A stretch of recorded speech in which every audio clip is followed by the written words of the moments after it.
अब मुझे बताइए, क्या ये गलत है? ये गलत नहीं है।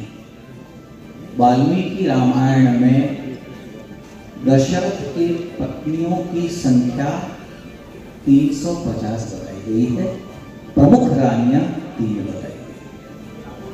दशरथ जातक में ये संख्या हो जाती है 750। तो क्या इससे दशरथ के चरित्र में कोई अंतर पड़ता है? लेकिन यदि कोई शोध करके कल को आपके सामने ये विषय रखेगा तो आप क्या करेंगे? थिएटर में आग लगा देंगे। थिएटर में इसलिए आग लगा देंगे क्योंकि ये बहुपत्नीत्व कहां से आ गया? अरे हमारे सामने ही उदाहरण है, दशरथ की 3 पत्नियां और श्री राम की 1 पत्नी।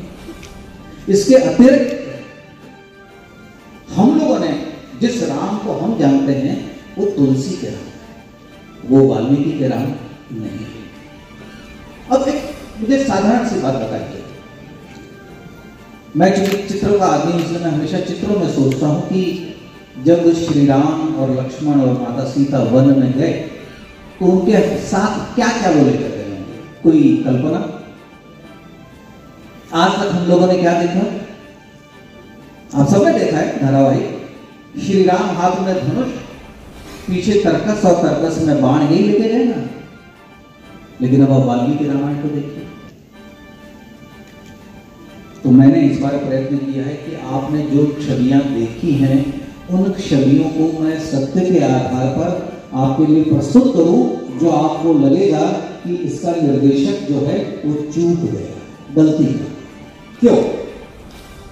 जब श्री राम वन में जा रहे हैं तो उन्होंने कुदाल, कुल्हाड़ी, कवच लिया। जिस कवच पर बड़े आपत्ति हुई थी, उन्होंने कई कवच लिए, कमर में 2 तलवारें। कुल्हाड़ी क्यों?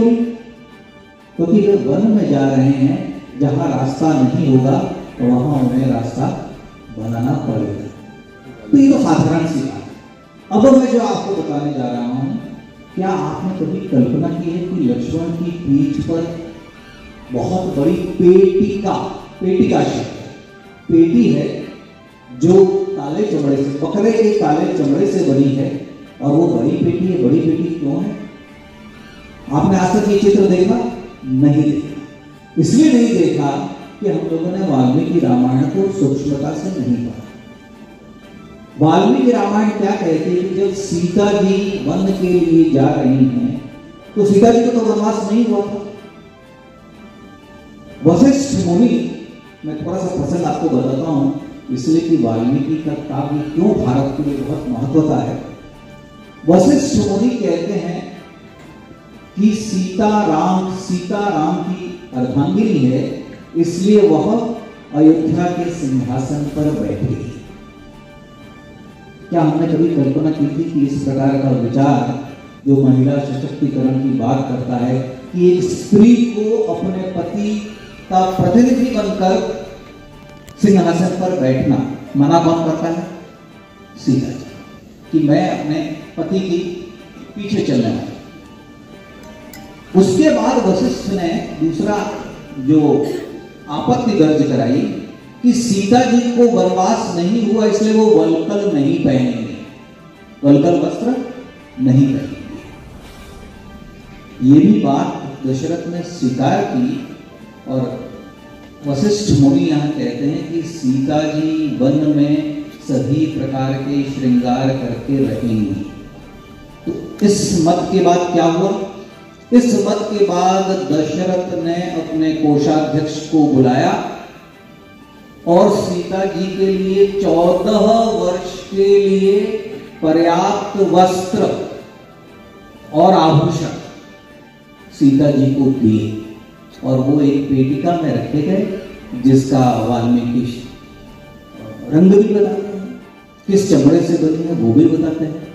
अब जब ये आपके सामने पहली बार आएगा तो हमारे देश का जो संवेदनशील समाज है वो इस पर आपत्ति करेगा। लेकिन ये मैं नहीं कह रहा हूं, ये वाल्मीकि कह रहा। तो दिक्कत कहां है? दिक्कत अर्थ है। अब जैसे वाल्मीकि रामायण